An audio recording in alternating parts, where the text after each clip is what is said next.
Hey guys, welcome back to the channel, and today I've been reacting to Can Croatia confront its past? Can Croatia really confront its wartime past? In July 2025, around 500,000 people packed into the country's capital, Zagreb, for a concert by Croatia's most controversial singer. Known for his hardline nationalist views, the concert made headlines far beyond Croatia when sections of the crowd began chanting slogans from the country's fascist past.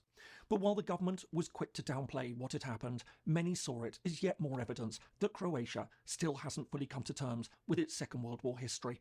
So, what exactly happened, and what does it say about Croatia today and what are its the willingness terms that we're to trying to confront the set past? to. I'm curious. Hello and welcome. I'm James Kirk. So this is interesting. I thought we're gonna be talking about the Croatian War of Independence like the 90s, but he's going into World War history. Something far beyond that. I don't know. Well, let's see. Lindsay, and here I take an informed look at international relations, conflict, and security.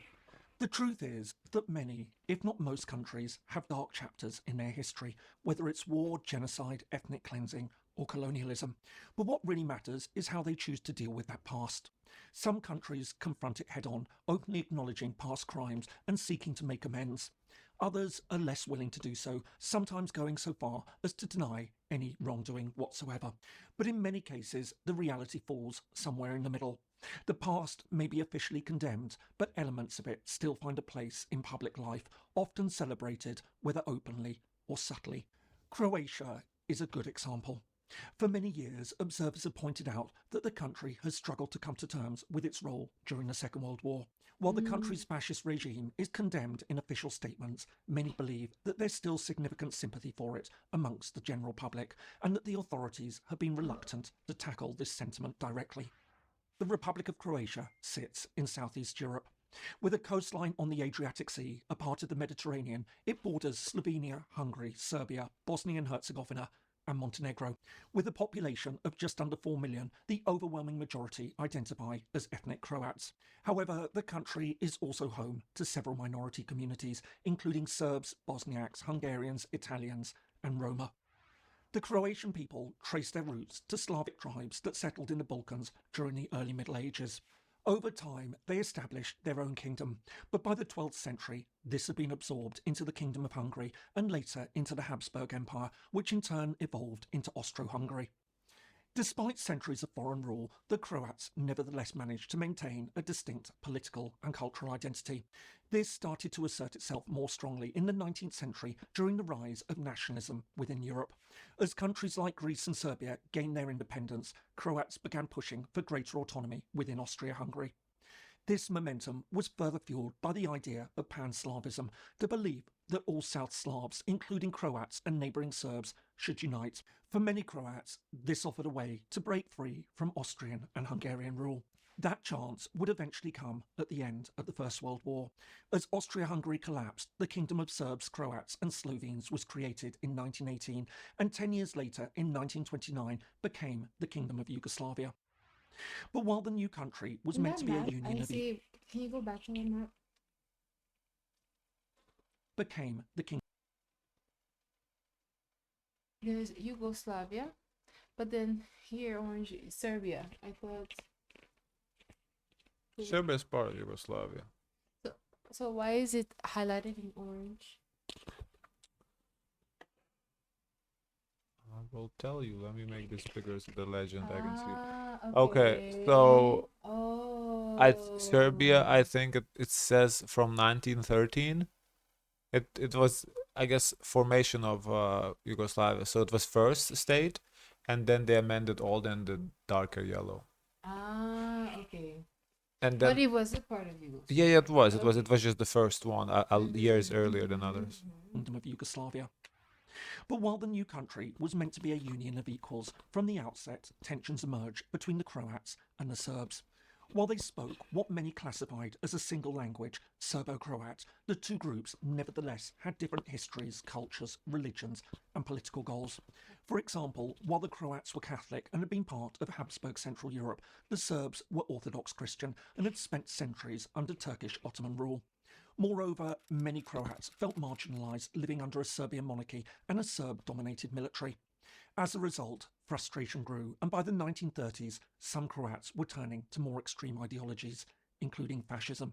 All this would come to a head in April 1941 when the Axis powers of Nazi Germany and Fascist Italy invaded Yugoslavia. Seizing their opportunity, Croatian nationalists now broke away, forming the independent state of Croatia, a Nazi puppet regime led by Ante Pavelić and his fascist Ustaša movement. Seeking to create an ethnically pure Croat state under the slogan Za dom spremni, for the homeland ready, the Ustaša's brutality was shocking even by the standards of the time. The most notorious symbol of this horror was the Jasenovac extermination camp, where So because Nazi Germany was taking over, it was opportunity for Croatia to now seek its independence from Yugoslavia.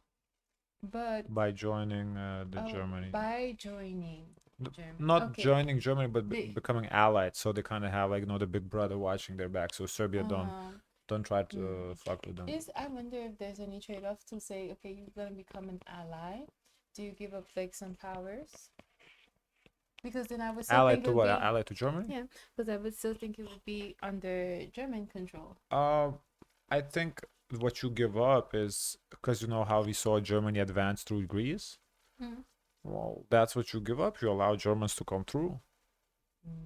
Because if Croatia, never went to Germany, if they were fighting on the part of allies, like American allies, the Western allies, maybe Germany would have never gone through Croatia, through Serbia, through the Balkans to Greece. We don't know. They don't have a Jewish population in Croatia. Not that I know of. It's mostly Catholic. Well, yeah, Catholic and Orthodox. It said right now. How it was in the past, I don't know. To 100,000 Serbs, Jews, Roma, and anti-fascist Croats were murdered. But in May 1945, the Axis was finally defeated. Who was murdered? The Serbs, Jews, and Romani. Okay. And anti-fascist Croats. Okay. So basically anybody who didn't like the regime. Okay. And the Ustaša state collapsed. But while many of its leaders were killed, others managed to escape abroad, including Pavelić, who was eventually assassinated in 1959 in Argentina. Meanwhile, Yugoslavia was reformed, this time as a socialist federation under the leadership of Josip Broz Tito, a Croat who had led the communist resistance forces during the war. Isn't it rumored Over the following decades,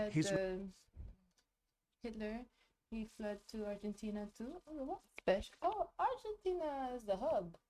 I heard that before, yeah. Regime attempted to heal the wounds of the past by suppressing nationalism and banning fascist symbols. But underneath the surface, influences are in Argentina. So you say Mussolini went there too? Ethnic tensions remained, especially between the Croats and the Serbs. While Tito may have been a Croat, many Croatians resented the position Serbia and the more numerous Serbs held within the Yugoslav state. As a result, nationalist sentiment continued to simmer, waiting for an opportunity to re-emerge. While this began with Tito's death in 1980, it really came to a head a decade later at the start of the 1990s. As communism and Yugoslavia began to disintegrate, Croatia, alongside neighbouring Slovenia, declared independence in 1991, sparking a brutal war with the Serb-dominated Yugoslav army and Serb militias inside Croatia. The resulting War of Independence would last 4 years. They got independence again from who at that point? In the 90s? Yes. From Yugoslavia, because they became, when the war and World War II ended, they became part of Yugoslavia again. Again. Yeah. Okay. Yeah. Oh, okay. Be marked by horrific violence, including war crimes and ethnic cleansing. However, the final turning point came in the summer of 1995 when Croatian forces launched a military offensive known as Operation Storm to retake the territories in the country that was still under Serb control. In the space of a few days, the Serbian resistance was finally crushed. As almost 250,000 ethnic Serbs now fled the country, Croats celebrated when they're their victory. This, I wish they showed this when they're saying this with a map. I'm so curious to see, because we've seen it before, but it's the same time with the dialogue, so I can visually also see it too. Is this useful? If so, please do give it a like and perhaps subscribe if you haven't already. Thanks, and now back to the video. As usually happens, the war led to a revival of nationalist sentiment, including a rehabilitation of the fascist state created during the Second World War. For example, parts of the Croatian armed forces, as well as paramilitary units, adopted fascist-era symbols and insignia reminiscent of the Ustaša.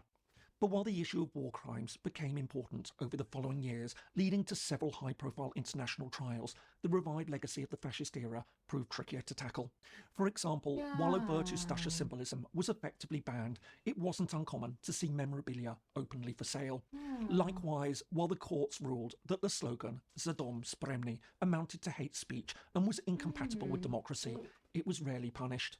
More to the point, in many circles, especially on the political right. For me, how I'm understanding, okay, now in the 90s, is Croatia seeking to get support for its independence? Because you need to be recognized too. Because when you're trying to be independent, you need to be recognized by everyone after your independence. Yeah. So how it's interesting they decide to do fascism.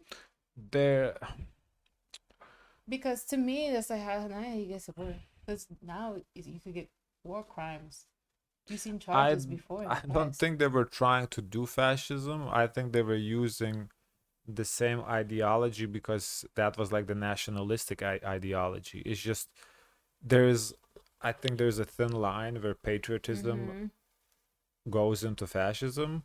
Like, so what's the crossover? The crossover is when you start killing other people, like other ethnicities. When you do like ethnic cleansing, that to me that like crosses the line. Or like not even kill, like okay, that's way too far. Maybe discriminating, maybe that's enough.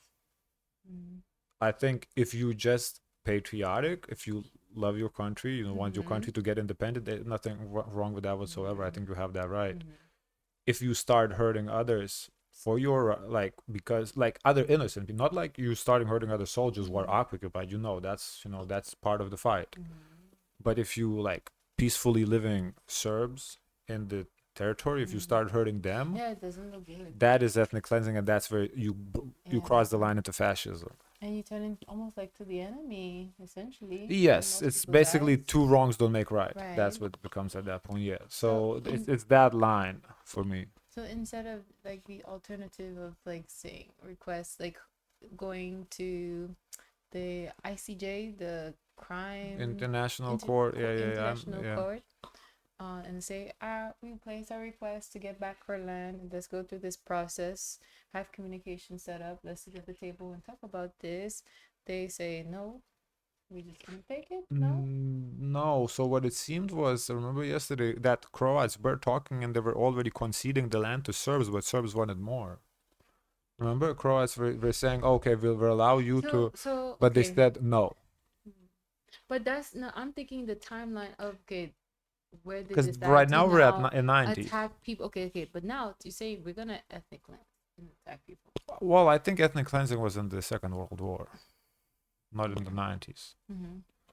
I think it was, I don't think they actually killed people in the 90s. So in the 90s, there's still memorabilia and everything that's still widely available that they're associating with themselves and their movement. That's why I'm confused to say, why would you do that again if you want to be recognized by other countries? Yeah. I guess it was a source of inspiration. I don't know. Because I think is that maybe because it worked before for them, because they were free at one point. They were free-ish. I don't think they were ever free, but yeah. But that was the pathway. Adjacent. That was a pathway to their freedom. And if they do what they know, I can see that. I mean, I get it. It's kind of because the fight was similar, but it was still fight for freedom. It wasn't like. And the people are still there. Like the people didn't die off. They're still there. The difference between what Nazi Germany did, they were always free. They just decided, let's take more. Yeah, let's kill everybody. Take more. Here, it's a little different because they did ethnic cleansing, no doubt. That's I'm pretty sure that's agreed upon. But they didn't like try to go kill, take other lands and do all the crazy shit. For them, I think the fight was more about they want their land. So they kind of riled up that patriotism, nationalism in that way. So it is a little different. I can't say it's the same thing as what Hitler did though. It's not right, but it's not the same thing. This is like a similarities to what happens in South Asia, where you have like I believe it's Afghanistan and the neighboring country. They're fighting over borders too as well. Pakistan? I think Pakistan. The line that they're fighting over is the Durand line. Maybe we're talking about India, Pakistan, no? The one we reacted to over the river? It could be. But I know in Southeast Asia, I know they have a similar issue. But the thing is, a lot of time went by. So the likelihood to get back this land is quite slim. It's like even here in the States, like for example, like Native Americans, they lost their land. Essentially, they were ethnic cleansed the Indians, right? Yeah. And so they were now excluded to this small portion of the land. Yeah. But the population is so small now, and the means to say, oh, we want back what was ours is not as likely because so much time has went by, where the Croats, since it was a span of a few years, less than 50 years, yeah. Less than 50 years, the easier to do it now, you're never gonna get it. And also, I think it wasn't even less than 50. I think even within that time there were those thoughts, and like the votes and whatever going through. So it wasn't like they just woke up one morning, oh, let's do this. Because think about it, like imagine, like for example, the feelings of Poland, Lithuania. One time Lithuania was big, and at some point the people understood, oh, they had all this land. But there's so much now, time has passed. Now today's Lithuanians, I don't think they're interested to say, oh, I want my land back. Not even that. The people living there are not ethnically Lithuanians. There's no claim. There's no ethnic claim. That's the thing. But the people here, there's ethnic Croats. Yes, there's so that's why I feel like they were more inclined. They felt like they had no choice. Like they were very hungry to get back. Yeah, like for your Lithuanian example, we had like part of we had Poland, we had part of Ukraine, but like we can't come now in Ukraine and say, oh, this used to be our land 600 years ago, give it back. Yeah, it doesn't work like that. There's no Lithuanians there. What is the land without the people? The reason why like Russia is claiming, obviously, I don't know, how much truth is to that. They're claiming that in those regions that they're occupying, there's a lot of ethnic Russians. That's why they're taking it. It's their land because Russians live there. Do they not? I don't know. You have to figure that out. But yeah, so here it was essentially ethnic Croats. They're not. That's why I'm saying there's a difference, because with Germany, they weren't just taking land there was ethnic Germans. They were just taking other people's lands. You know what's crazy? That's probably why people are very afraid of immigration, because when you have like a population that's taking over your country, they start to identify, and then what's to stop that country that they come from? Like, oh, we got people over there. Whoa. They're over there. They want to relate with. Okay, they know your family. That's a big extreme, but I think there is part of that, that you don't want, because I think immigrants are okay as long as they assimilate. The problem is when they don't assimilate and they start to bring that country and make this country into that country, and that's when it's like, oh, this is almost like that, and then what happens? What you said. So it, That's interesting. The regime remained a source of fascination or even admiration. All the while, the fact that the annual commemorations of the War of Independence incorporated elements of this symbolism complicated matters even further. As a result, by the time Croatia formally joined the European Union in 2013, many of these controversial aspects of its history remained unresolved. And it's all this that set the stage for the most recent controversy. On Saturday, the 5th of July 2025, Marko Perkovic, a 58-year-old singer known as Thompson, after the machine gun he carried as a fighter during the War of Independence, held a massive concert in Zagreb, the Croatian capital. Long seen as a highly polarising figure, both nationally and regionally, his music had gained notoriety for mixing patriotic songs with nationalist messages that many critics argued glorified the Ustaša. But while his concerts had stirred up controversy in the past and had even seen him banned from performing in some other EU member states, this event stood out for its sheer size. Hailed as the largest ticketed concert in history, a staggering 500,000 people attended, around 1 in 8 of the countries he's not allowed to perform in, or no, we never knew the exact countries. Population. But what really caught global attention were reports that Perkovic and large sections of the crowd had chanted Zadom Spremni during the event, and that others had performed fascist salutes. But I didn't understand that was like associated with fascism. In the days that followed, the backlash was swift. For many, the sight of 500,000 people attending an event that seemed to glorify a fascist regime was utterly unacceptable. As well as complaints from neighbouring Serbia, the event was also criticised by the European Union, which reaffirmed its opposition to any expression of fascist sentiment. But even in Croatia, the event drew heavy criticism. As well as being condemned by the former Prime Minister, it was also criticised by minority rights groups. Likewise, the country's ombudsperson... Prime Minister? No, it was the it was the mayor. Who, the person? Okay, who are you talking about? Remember, I think he was either in Zagreb or in Sin, where we saw a person from government. I think he was the mayor, though. We did the interview of the person? Well, it was before the event. Like, This okay, was that not was in the... Sin. When the picture, we just saw the pictures, that was Sin. That was in Sin. The mayor of Sin. Claimed that the authorities hadn't done enough to stop the fascist symbolism. But others tried to play down the controversy. For example, supporters argued that the chants came from just a few individuals, not the crowd as a whole, and claimed that the media had exaggerated the incident. Likewise, the government also seemed keen to dismiss much of the concern. For example, officials insisted that Thompson's music was about patriotism, not fascism, and pointed out that the singer was celebrating the War of Independence, not the Ustaša. Photos even surfaced. I believe that he's celebrating the War of Independence because he fought at that war, so it would make sense that that's what he's singing about. I do believe that. I don't really see how it would make sense for him to sing about 1945, and he wasn't even a thought in his parents. Did they ask him directly? Yeah, I think he did it, and he said that. Yeah, he said it's about the Independence War. So that's him, like, not even, standing by that. Yeah, I'm inclined to believe it's about the independence. For the guy fought there, he carried the gun. He's named after the gun.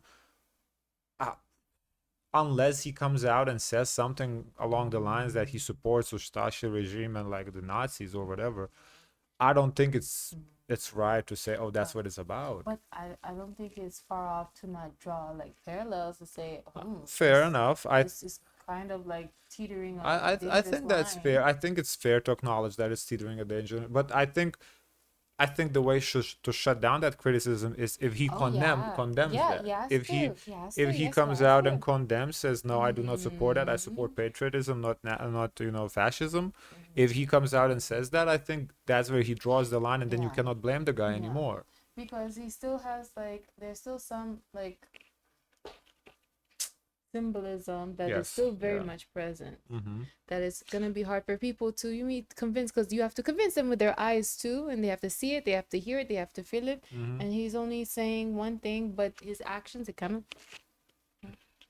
The Prime Minister attending rehearsals for the event and posing with the singer. So, just how should we read all this? For many, the concert was yet another warning sign. Despite EU membership and democratic institutions, Croatia still hasn't fully reckoned with its fascist past. There's a real concern that parts of society continue to romanticise one of Europe's darkest chapters. But others argue for more nuance.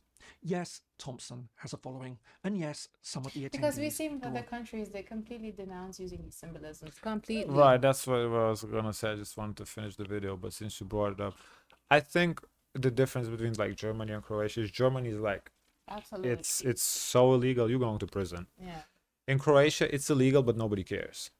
I think for them to like really acknowledge the past, I think what the West wants is to not only make it illegal, but actually like legit wipe that shit, punish people for doing it.